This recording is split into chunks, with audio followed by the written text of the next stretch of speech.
at, of course, programmers. You can ask them, well, what do you think about software in our world? But it's maybe sometimes better to ask artists. One of my favorite artists is a Dutch singer called Sophie Straat, and she has a song about software. In her song, she says, there's no need to go to Amsterdam because everything is on Instagram. And I think that's such a beautiful way of showing how much everything has been changed by software. Amsterdam has really, really changed because of software, because there were little shops where no one would ever go, and now there's a long line of TikTokers. They want to go to this shop because they want to make a video of themselves in this one chocolate shop, right? And some people's attic is now on Airbnb. Suddenly you're in a residential neighborhood, and then there's someone with a rolling suitcase. Like, the world is changing because of software. And therefore, it's really important, I think, that everyone understands software, also non-programmers, that everyone has an understanding. Okay, but if Amsterdam wants to build their own Amsterdam B&B, or maybe Odense B&B or Copenhagen, then is this possible? Is this 100 euros or 1,000 euros? We can only participate in such conversations if you have a small understanding of programming. So I've been saying for a decade, maybe even more, that everyone needs programming skills. And sort of so far, until like 2 years ago, the rest of programming was also like, yeah, Felienne, yes, everyone needs to know programming. You're doing a great thing. But now, people are like, no, no, we don't need programmers anymore because we have GPT. And initially, I was like, I don't care, right? This is such an immense, silly opinion. I will not engage with this silly opinion because it is silly. But the problem is, if we, the programmers, are saying programming is no longer necessary, then soon other people that aren't programmers will also say, well, why are we still doing programming education? It's not really necessary. So after a while, I thought I must engage with this opinion, because otherwise it will spread everywhere. So why, right? Why do we still need programming in the age of GPT? The best comparison, I think, I can make is with running marathons. So who of you has ever ran a marathon? Nice. Why? Seriously, dude, why? We have cars. Like, the problem of transporting yourself 42 kilometers has amply been solved by technology for decades, right? Why would you run a marathon? It makes no sense. Because, like, running a marathon is not about finishing a marathon, right? It's not about going to the end. That is not what the marathon is. The marathon is doing the marathon, right? The fact that at the end of the marathon, you are a person that has now done a marathon, right? That is the goal of doing a marathon, to turn yourself from a person that has never done a marathon into a person that has done a marathon. Like, the goal of running a marathon is that every time you give a talk at a conference, you can casually drop that one day you did a 3-hour 57 marathon. That is the goal of doing a marathon. Thank you. So not so crazy after all. Right? So we shouldn't let machines take pleasure, right? Because the goal of teaching programming is not to make people programmers. The goal is to turn children that have never ever done programming into children that say, I suffered, but now I'm a programmer, right? And this is actually quite a deep question. What even is the goal of programming education, or any education? Very often, I think, when people are teaching programming, specifically if programmers are teaching programming, they think that programming education is turning a person that already knows what programming is into a person that knows programming. And it's very reasonable, right? You don't know programming, and now you do know programming. But actually, I think more of the goal of programming education is, or maybe should be, turning kids that do not know what programming is into kids that now have a sense of what programming might be. And I know this is a super abstract explanation. You're like, what is she saying? So I will do another concrete example. Who of you in the room have ever made their own clothes and worn them outside of the house? Yes. So for the rest of you, persons that are now not raising their hand, right? Not only are you a person that has never made clothes, you are also a person that has never even considered making clothes. I'm assuming that you don't go to a shop, it's like, I want to have a blue sweater. And then you go to 3 shops, and then at the 4th shop, you're like, screw this. I will make my own sweater, right? This hasn't even occurred to you, this thought, that this is something you could do, right? You don't even know what making clothes means. Probably you don't know the difference between knitting and crocheting and sewing. So even though all this information is available on YouTube, you are not seeing yourself as a person that could do this. You don't even consider as an option to do this. And this is how so many people feel about technology, right? Every day they're struggling with their stupid intranets, but not one day they're like, I give up, I will create my own intranet, right? Even though in theory that would be possible, but like in a smaller sense, create your own app to do something is very much in the realm of what people could do, but they don't even consider this. And then a special question for the people in the audience who identify as male, right? If you identify as male, think of yourself sitting somewhere where people can see you and now you are knitting. Probably this will feel somewhat awkward to you, right? It feels weird to be a man in the outside world and to be knitting, right? This is just something where you're like, I don't see myself as a person that does this. And this is also a part of the problem that for many girls in technology, they don't see themselves as people that could do technology. There's a lot of research on how women feel in a technological space, and then many of them will say, well, I feel I have to pick that I'm either female or I'm in technology. I do not feel I can retain my gender identity and also exist in technology or in software. I think this is also true for arts and crafts work of some kind, that of course men can do it, but it would just not feel so natural. And that dynamic is something you have to get over. If we want more girls to participate in technology, we have to show them, look, you can actually do this. Even though you don't feel like a person that could do this, you can do it, right? So the goal of programming education is much more to turn kids that don't know what programming means or whether they could have a place in that world into kids that now think, oh, I understand what programming can do for me. Now I want to learn more. And that learning more, that can then always come later. So in conclusion, first important point of my talk, everyone needs programming skills also in times of GPT. So let's go back in time a little bit. About 10 years ago, I was also already a computer scientist working at the university, but I was not so happy with my job. I thought scientific research is a bit boring, and it's just like doing data analysis, and I didn't really see much value in what I was doing. So then I thought, where could I put my skills to great use? Where could I have some value in society? And I started to teach in high school, because I thought, well, if everyone needs to know programming, I know programming, I can teach some kids programming. And I thought, this is going to be great. I know everything about programming. Like, I have a PhD in software engineering. And those 12-year-olds, they will be in awe of all my knowledge. They will sit in silence and ask smart questions. I will answer the questions. They will be impressed, and they will leave with their brains filled with knowledge. I did not know much about teaching 12-year-olds. And what happened, sort of subconsciously, is I started to look back at how I learned programming when I was a kid. So this is me when I was a 12-year-old sitting behind my dad's really big computer, or actually behind the screen, because the computer was on the ground, was even bigger, teaching myself programming. And you shouldn't imagine that I had a programming teacher, right? Because I didn't know any adults in my neighborhood that know programming. No one knew programming. So what I did have is I had a book from the library, this actual book, Basic Computer Games, and this book was allegedly going to teach me how to make computer games. This is great because I didn't have the internet and I wanted to play games on this magical machine. This book, though, was not really a teaching book. It didn't say, welcome to programming class in a book. This is a variable, and this is a constant, and this is a for loop. If you would open the book, it would have printed out basic listings. In English also, there were words like velocity. I had no clue, I didn't know any English or type. Like, and there was not a download link, right, or a CD, because those things didn't exist yet. So, but also it was good because there was no internet. So I was not distracted by YouTube or TikTok. It's like, I will make a game.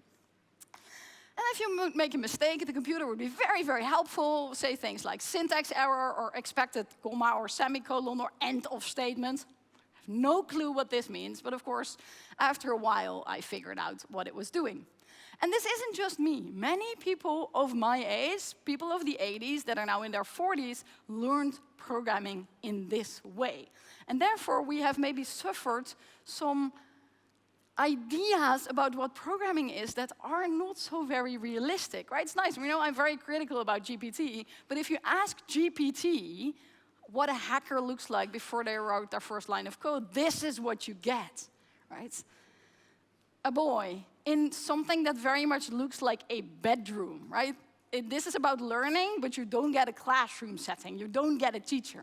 So it's really very interesting that all these stereotypes that I talk about are also in the algorithms. Apparently, learning is something you do alone in your bedroom and not something you do in a classroom if it's about computer science education. So this history has given us all, people that grew up like this, some mild mental issues, because we have been coerced to think that compilers are great teachers. This was the only teacher that we had when we were kids, was the compiler. So we're like, yay, compiler, you are my best friend, even though you always shout at me in red letters. Yes, this is great, because we just don't have any other ways of learning. And that was very much my thinking when I started to teach those 12-year-olds. Not explicitly, of course, not like, I will let them wrestle the compiler until they cry. But it was just, this is the way I had learned. This is the way that all my friends growing up, going to university, had also learned. So it's just my only mental model of learning programming was this mental model. So to give you a little bit more context of the club, initially we started with Scratch. Who has ever used Scratch or seen Scratch? Yeah, so it's a visual programming language, a bit like Lego blocks that you connect together. And at that point, it was still going quite OK, because here you don't really get syntax errors. You can only connect the blocks in ways that work. So far, so good. But these were 12-year-olds. And the way the education system works in the Netherlands is that we have two types of schools. There's either elementary school until 12, and then there's high school from 12. We don't have middle school in the middle, as some countries do. So then after a while, the 12-year-olds would say, yes, teacher, but I don't want to do Scratch. This is a baby toy language. We want to do something for grown-ups, right? This is what they do in elementary school. Like, if there's one thing you don't want to be if you're just in high school, is an elementary school student. So I said, no problem, kids. We'll go do Python. Python is a super easy to use language. It is really, really simple, no problem. Here, look at this Python program, very easy. You put print there, and then brackets, and then quotes, and then hello, everyone. And the kids be like, cool, what does this do, Minecraft? So like, no, this will put a text on the screen. Very exciting. So there was already some discrepancy between what I thought was very cool as a 12-year-old, which was then state-of-the-art, text on a screen, and what kids thought they should be able to create now. But stuff was getting worse. Sometimes kids would make a small problem, right? Maybe they put a uppercase P in print. Very reasonable mistake. You would think a machine that can easily calculate 347 times 16 can also fix this little problem, but of course not. Name error. Name print is not defined. In red letters, shouting. And this is sort of an okay error message. It says what is wrong, and it is somewhat understandable. Even if you're Dutch, in my language this would be naam print is niet gedefinieerd, not defined, right? It's sort of similar still. But here's another one. Forgot a closing bracket. Small mistake. It's very easy to see what this kid has meant to do. Python says, syntax error, unexpected EOF while parsing. Teacher, what is parsing? I was like, don't worry, child, I have the dragon book right here. But I don't want to talk about parsing in the first programming lesson, but I have to talk about parsing because this concept just jumps into my classroom.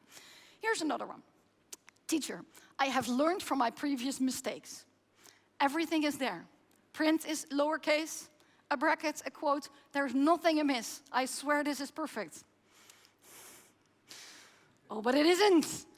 There's a space there. This is literally an invisible mistake that this stupid Python compiler cannot deal with because it says indentation error, unexpected indent. teacher, what is an indent? I don't want to talk about indentation in lesson 1, but I have to, right? So over time, the kids were less and less and less excited about taking my course. They were it was only mandatory for 1/3 of the year. So after 3 lessons, all our kids were saying, how many weeks is this block? 11? Ooh, this sounds long, right? So kids were dropping out of this class. Not all of them, no. There were some kids that were actually liking the course. And I was focused on them initially. I thought, well, I cannot be so bad at teaching because those 3 kids, they still very much like programming. However, upon further reflections, those were the kids that had already liked programming before, right? They specifically came to our high school to participate in this program. They were always sitting in the first row and saying, oh, I will definitely choose this subject. So had I really made a change? No, not so much, because they were already excited. I had just not destroyed their excitement, which is not really much of an accomplishment. And what I also noticed is that those kids that would choose the program, almost all of them were boys. In our first generation of the high school program that I was teaching, we only had 1 girl choose the subject, and all other students were boys. Why, right? Well, very often the boys were already the kids that were excited, because before high school they had already participated in programming clubs that their dads encouraged them to, so they were more likely to already have some self-confidence and some idea like, oh, programming, this is what I want to do. The girls, on the other hand, would very much come into the classroom already being stereotyped, right? They would say things like, programming is really hard, so this is not for me. And I'm like, why would you think this? And then they would say, well, my dad tells me so. Even in the class, some of the boys, right, and I don't blame these boys, they're also just a result of society. The boys would say to the girls, why are you here? This is programming class, right? So the girls were already coming in with this feeling like, this is going to be really hard. I do not think I can do this.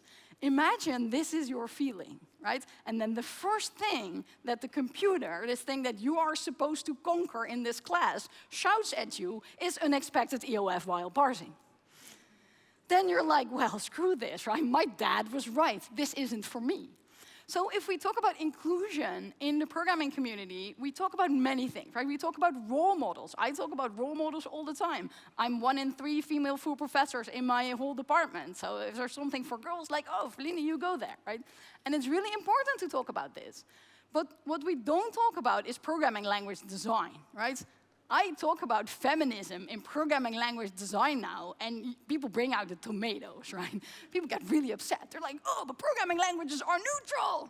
Like, well, first of all, nothing is neutral.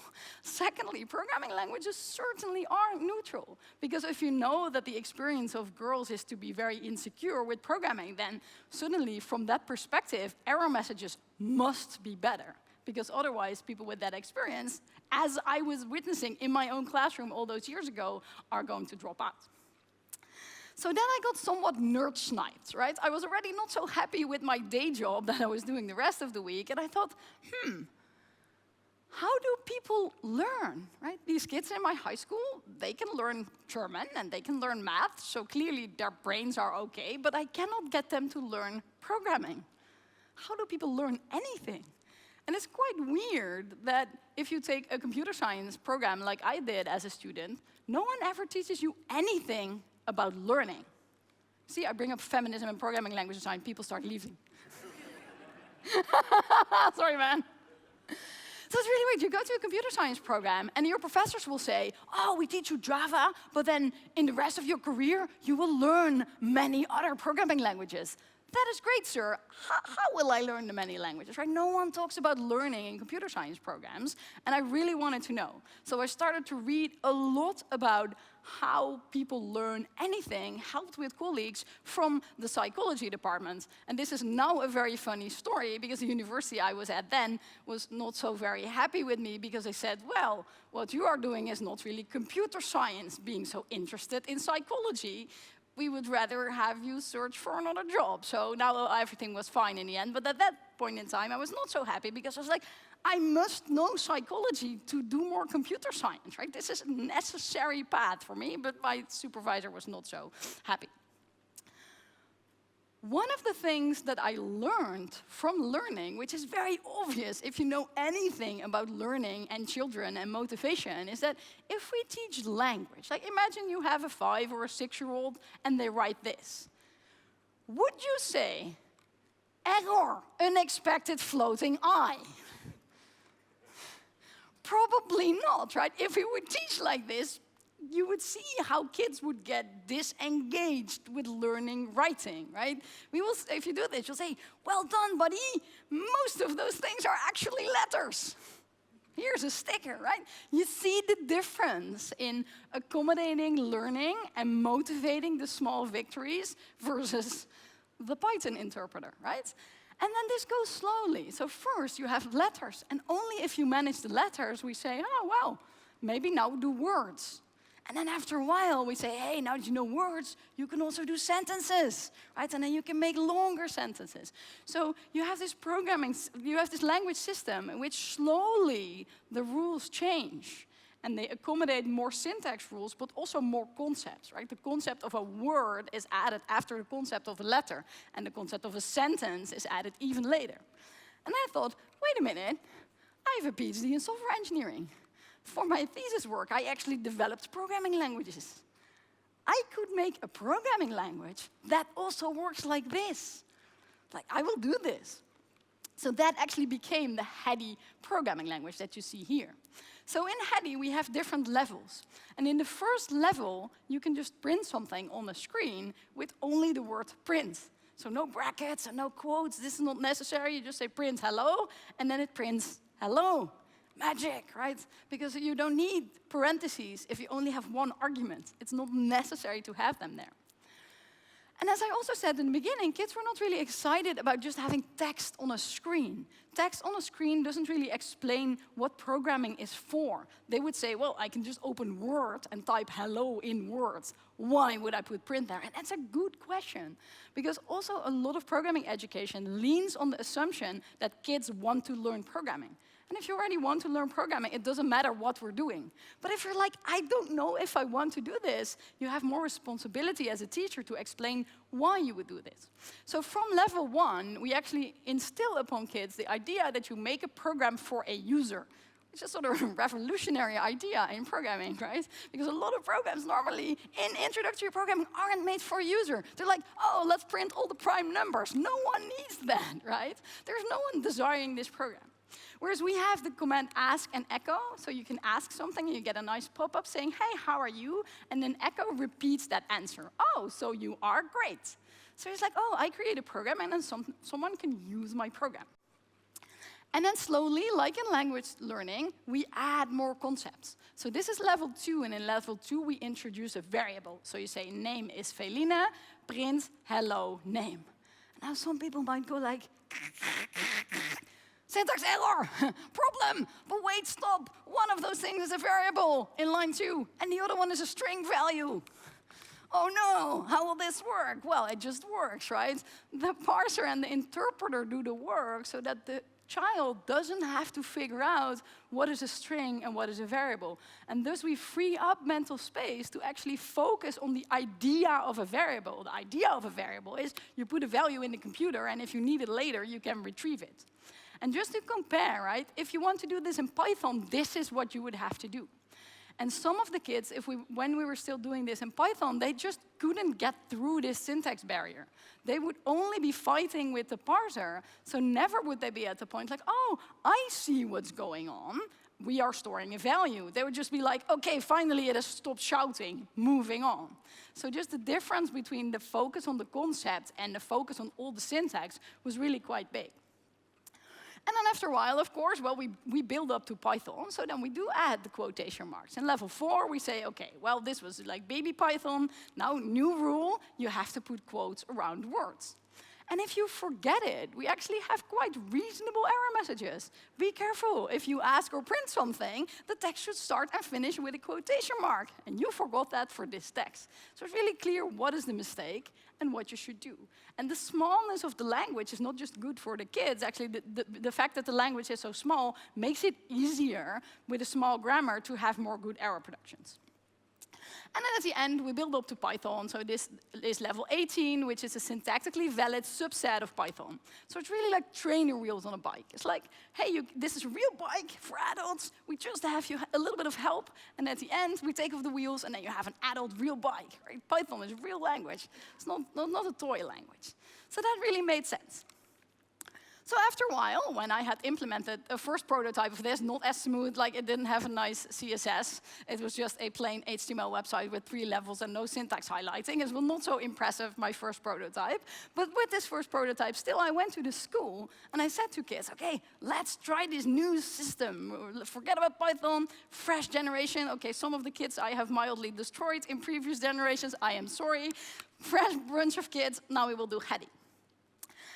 And the first thing that occurred to me, and there's really a massive paradigm shift, is when I was building this, I was still thinking of me as a kid, right? I was thinking I am building a product for children.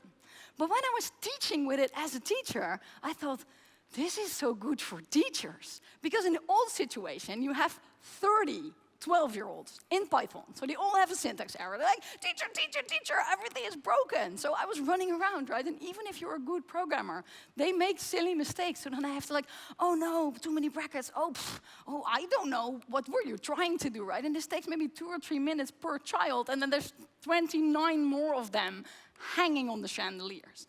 So it was just so incredibly energy consuming to teach. Whereas in the Hedy situation, it was just calm, right? There were fewer error messages because kids could solve them on their own. But also, if the error message wasn't really immediately clear to the child, I would go over and it would be clear to me. So I would say, oh, there's a mistake on line 4. I could easily see that that was indeed the mistake, and I move on to the next kid in like 30 seconds. This was so chill. And I thought in my mind, I am building a product for teachers. This will be relevant later. Just read the error message. And then I also asked children, it's like, hey kids, how was this? We did a formal research study actually, and we asked kids, what did you like, what didn't you like, and what could we improve? So one of the kids said, well, you should improve your error messages. It's like, well, have you seen Python? Like, what's up? Show me an error message that you think is not good. I was a bit cocky, right? Not so much now, as you will hear later in the talk, but I was like, oh, show me an error message you think is not good. And he shows me this program, and the error message I think is really good. It tells you what the mistake is. You cannot put a comma there. And it also points out exactly where the mistake is. This is a perfect error message. So I say, read this error message to me, because I think the child hasn't read the error message, right? If they would only read the error message, of course, it would be totally clear to them what the mistake is. So the kid says, yeah, there's a mistake at line 1 at position 12. You typed, but that is not allowed. You typed, but that is not allowed. Why can't I type? I'm typing all the time. Because what have we taught 12-year-olds about a comma? If you see a comma, you take a little pause. You typed, but that is not allowed. I was like, what? And this also shows how important it is to sit next to your users, right? I could have seen in the database that this was not a great error message because it didn't lead to success later on. But I would never have understood that a kid sees a comma and they're like, you typed. But that is not allowed. Like, this is so sensible and reasonable. I am the idiot here, right? So now we actually have error messages that vocalize symbols. You typed a comma, but that is not allowed.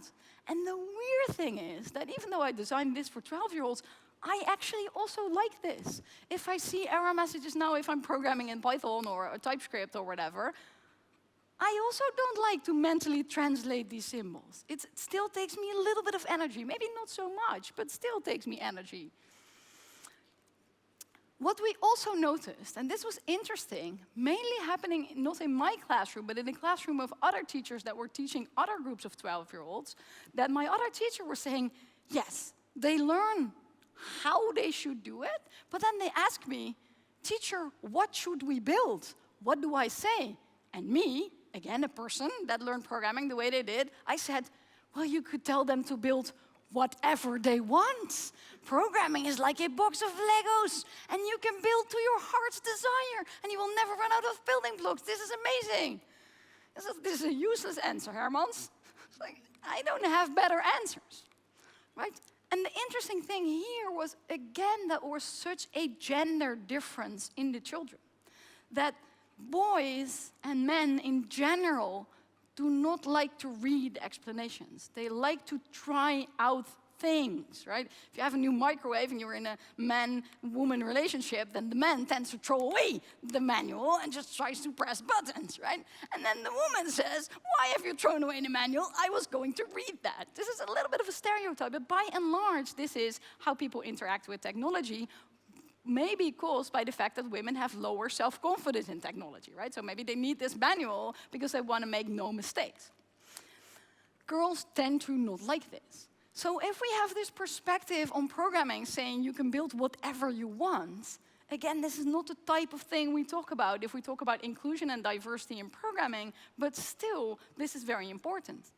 If you know this, and then you look at programming interfaces like a Python interface for learning, or even Scratch, which is now the most used language in high school and elementary school programming, you look at this is for boys. It doesn't have like Formula 1 cars and soccer things and things that are traditionally associated with what boys like. But in this interface, no one tells you what to do. No one tells you where to start. No one tells you when the work is done. This really works if you're self-motivated, but it doesn't really work if you're like a bit insecure. So we now have in our system built-in explanations. So on top of the programming interface, we say, hey, welcome to level 2. This is what we're going to do here. And now I'm coming back to this picture that I talked about earlier in my talk.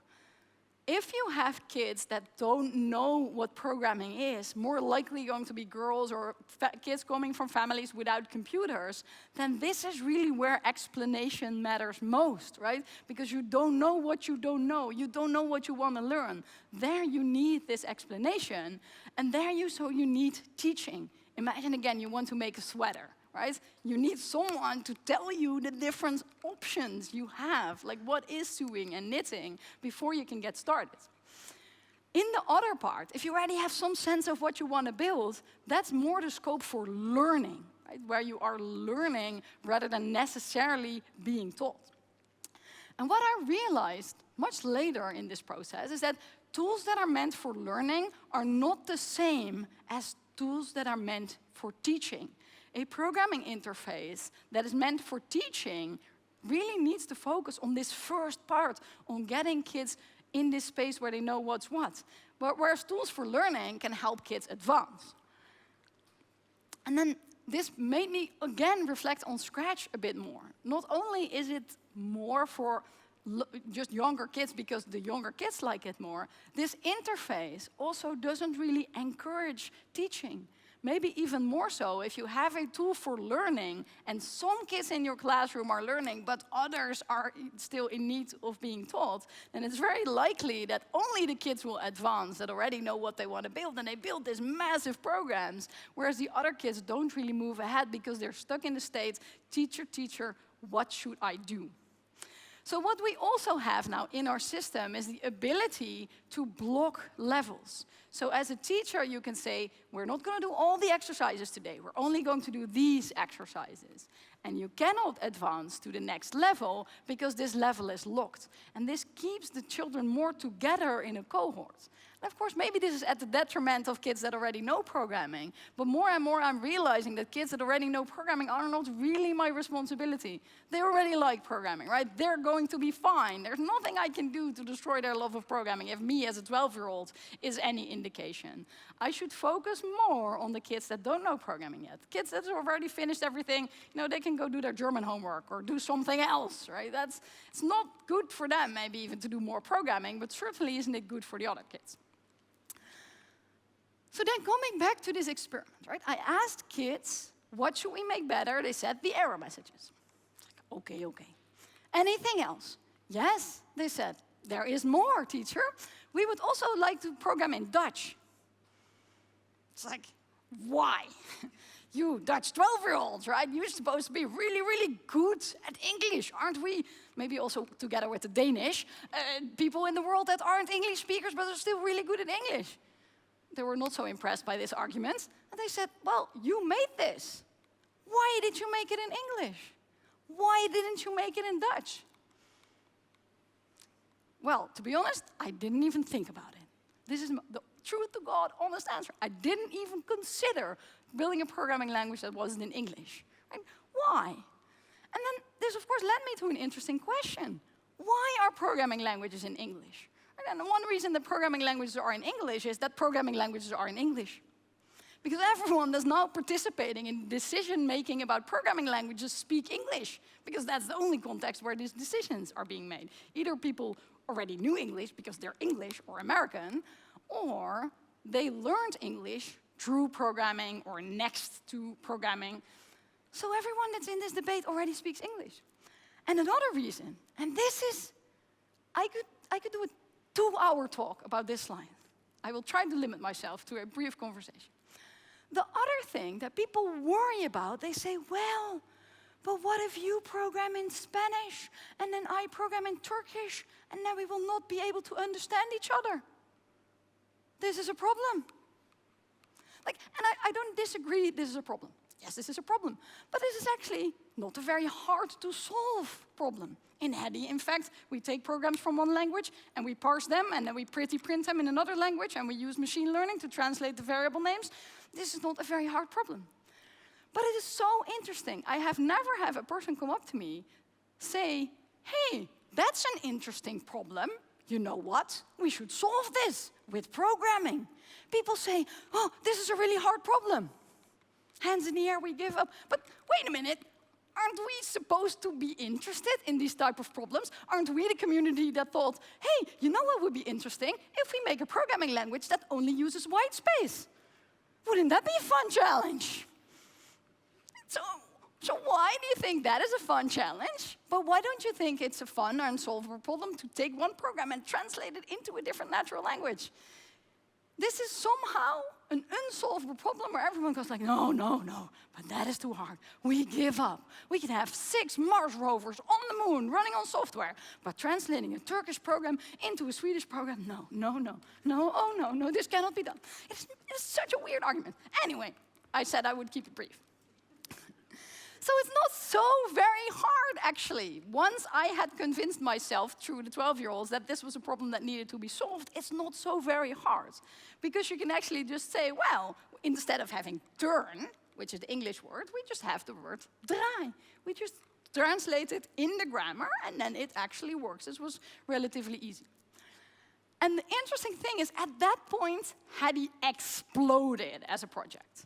Because people started to add more languages. If you have 2 languages, programmers, you know this, if you have 2 languages, you have n languages. So people started to add Spanish and German and Dutch and Danish. And the further away we got from Dutch and English, the more I also became convinced, right? It wasn't like I was of a different opinion in one day.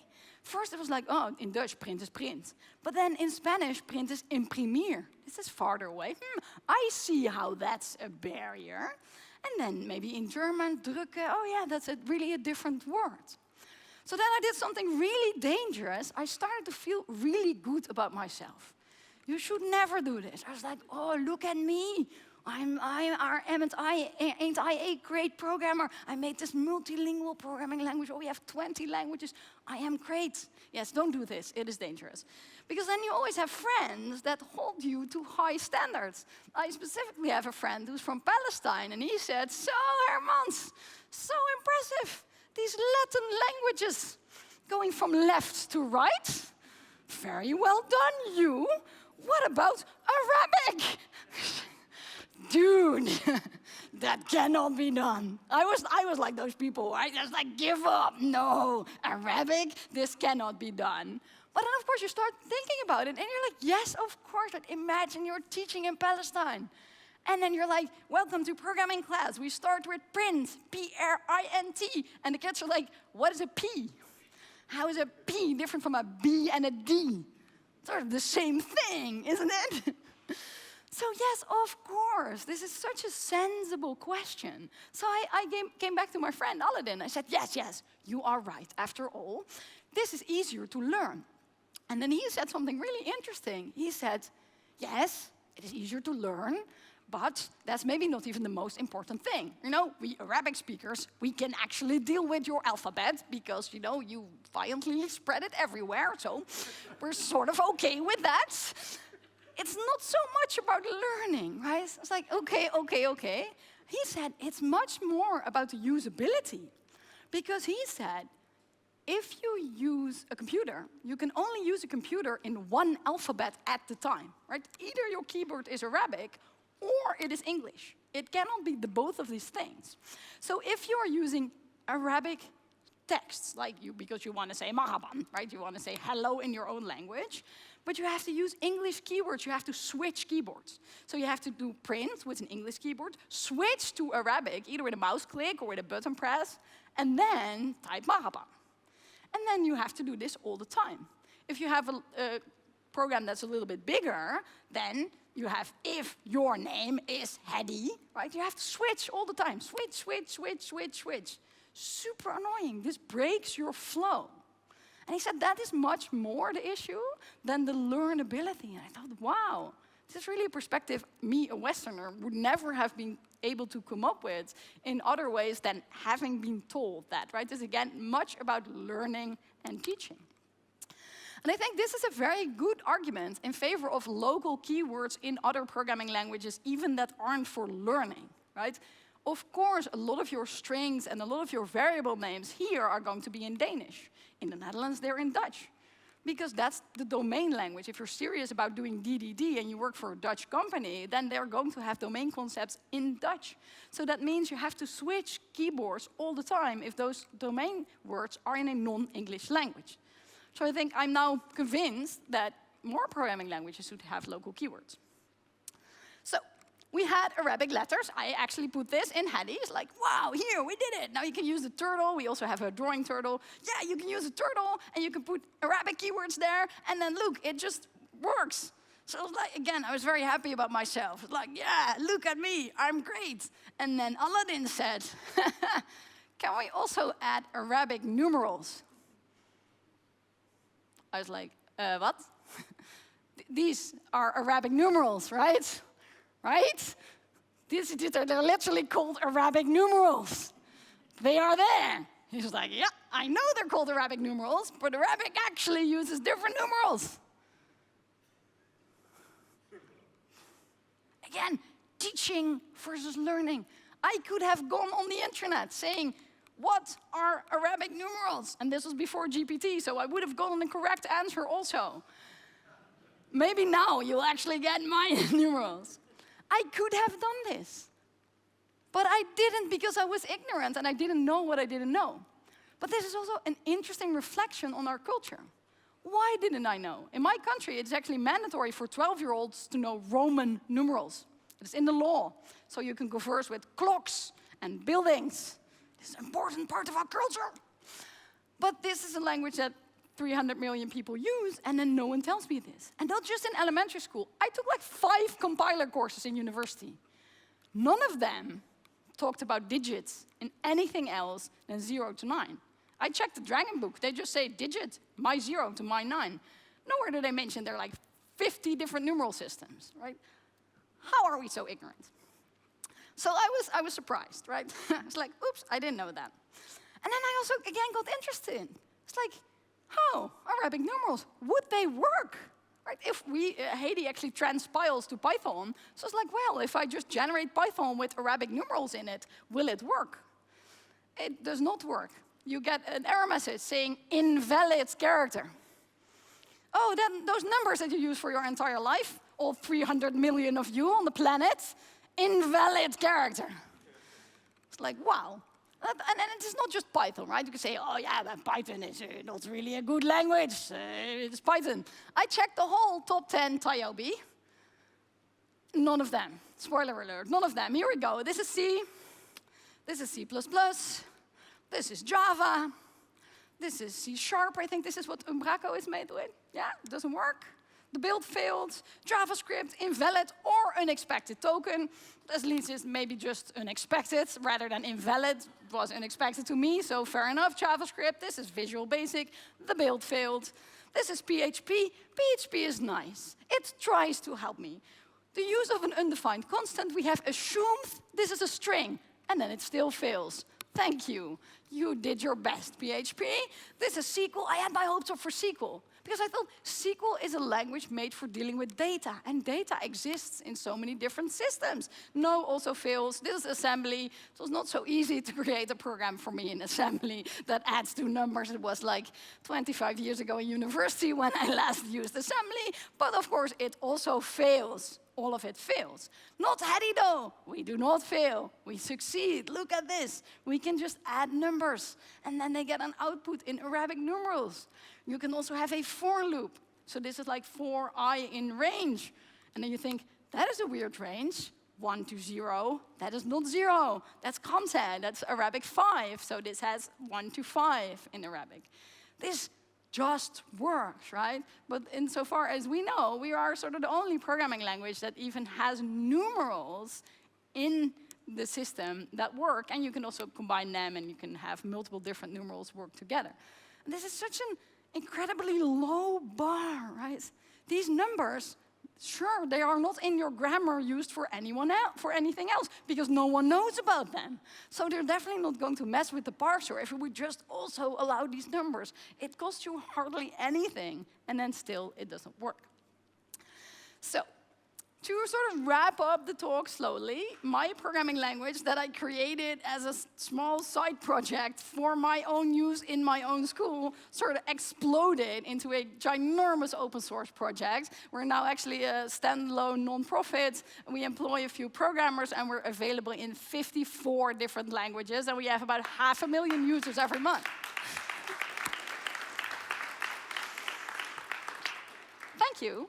I know the thing that I was saying in the beginning of my talk, like, I was not so interested in doing research because I didn't really feel that the research I was doing was really helpful. This is now also my main research topic. So last year, I wrote a paper together with Aladdin, my Arabic-speaking friend, about, hey, here's some surprises, programming community. Did you know other languages that aren't English have different numbers?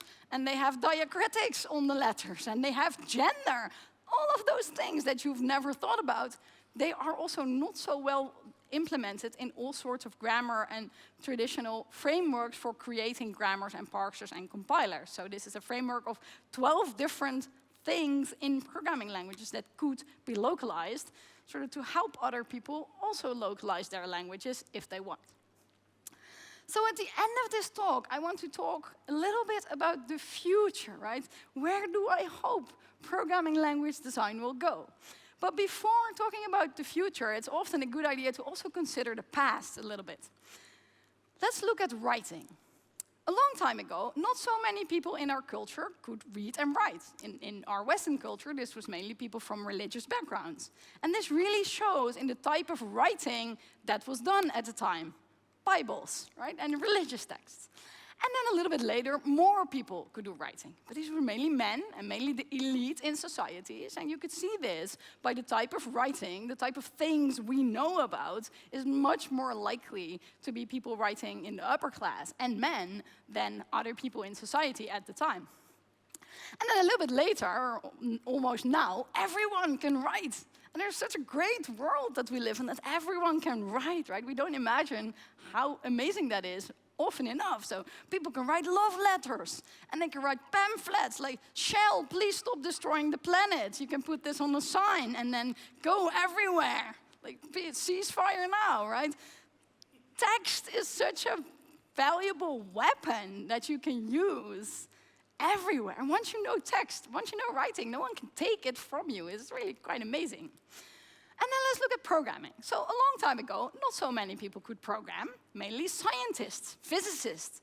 And this shows by the type of things that were calculated early on. Physics problems, mainly. And then a little bit later, more people could program, but many of them were men, and most of them were in the elite, coming from Western countries and being middle or upper class.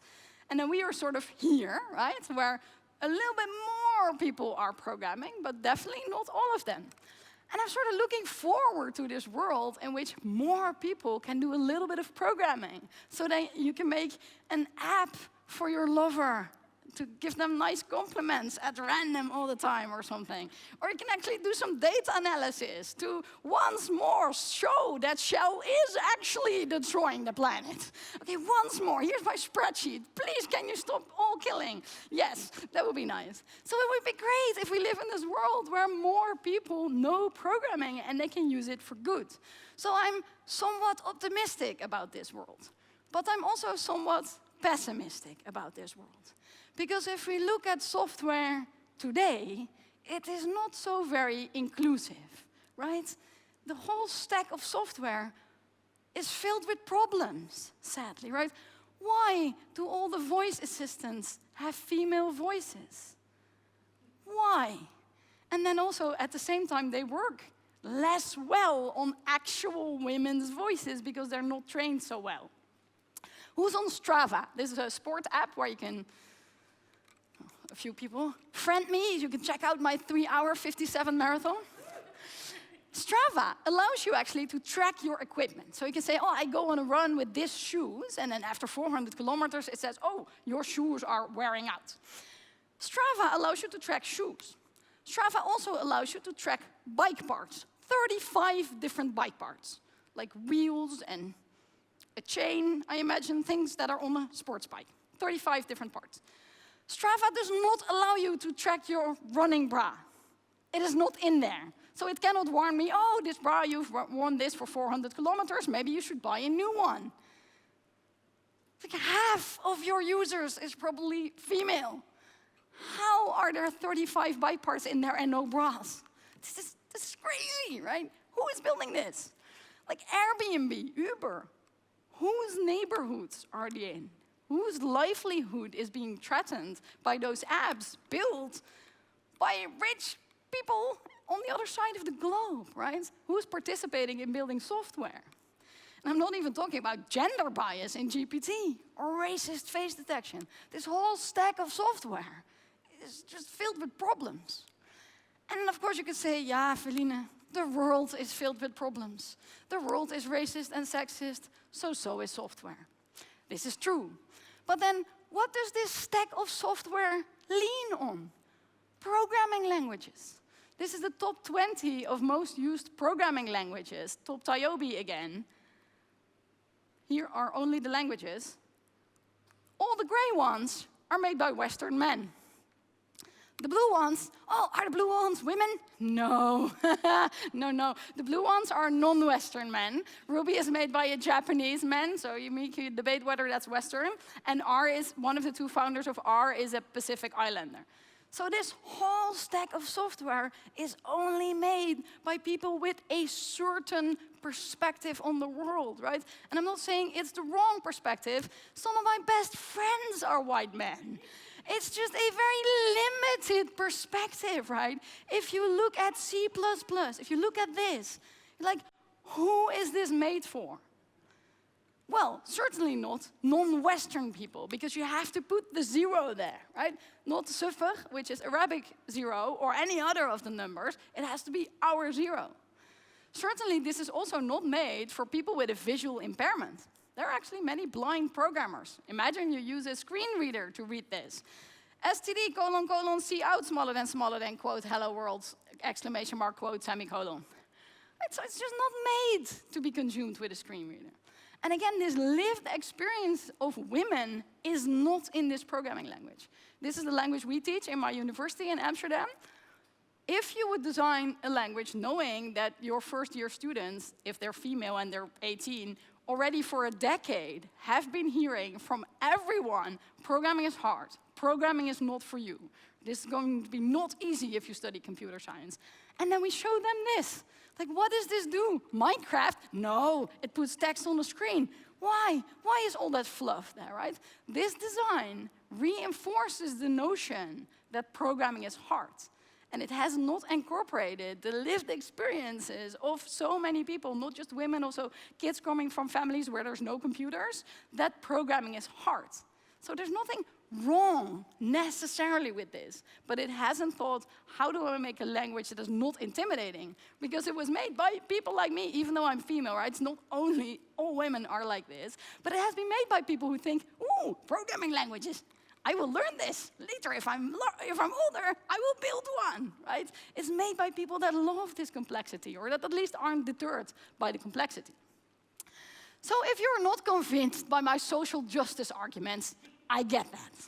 I have one more card on my sleeve to convince you that programming languages should be more inclusive. Because not only is the way we are designing programming languages now not so very inclusive, it's also so very boring. Let me show you. This is Alhambra Mosque in the south of Spain. And in Arabic culture, people don't really depict people or animals. It's just not culturally something that is common. So what they do is geometry and letters. These are letters, if you don't know Arabic. These are also letters. There's all letters in there. And these are also letters. My Arabic-speaking friend pointed all of them out to me. It's not that I would know otherwise. So you see that Arabic culture has a really different relationship with letters. Letters are art. Letters are beauty. And it also shows in the type of constructs they have in their actual language.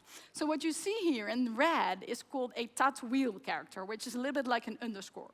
And this allows you to prolong words so that they nicely outline. And this is used in Quran text, but also in poetry, so you can make letters longer so that everything is nicely aligned. So we would also want to use this in Hedy. This is actually one of the 12 things in the framework that every time I implemented something, oh, I did numbers. And then my friend was like, do you also have tatwil? What is tatwil, right? It's like, well, wouldn't it be nicer if we could actually prolong the keyword so that the code would be laid out very nicely? It's like, sure, we can do this. And then would grammar frameworks be made by people that have asked this question? You can imagine that it would just be a setting at the top, right? Many parser frameworks allow you to do something like skip white space. And then you don't have to build anything, it just skips white space. So you could imagine a parser framework that says, oh, skip tatwil. And then you just give 4 or 5 cases where it's actually skipped, and then it works. But that is just not on there, because no one has ever asked that question. So this is my actual grammar. You can check it out on GitHub. This is what it looks like. So we have a preprocessor, where between all of the letters of the keywords, we put the tatwil, which is not an underscore, but it looks very similar.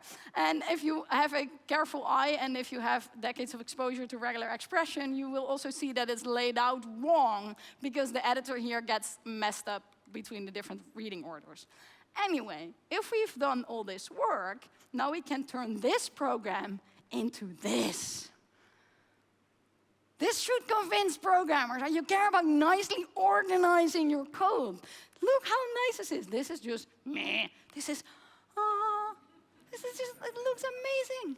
And now that I know this, now I also want this in my programming languages. I want to have print hello world, so that I can have this layout. Like, think of all the things you can do if you can make your keywords longer or shorter. Like this one line you don't want your colleagues to ever touch because it's your method. You just make the keywords really long. It's like, stay away. This is mine. Like, this is the fence of my code block. There's so much we can do, right? So there's so much of programming languages that is boring because it's English. English doesn't have accents, doesn't have gender. You know what Arabic also has?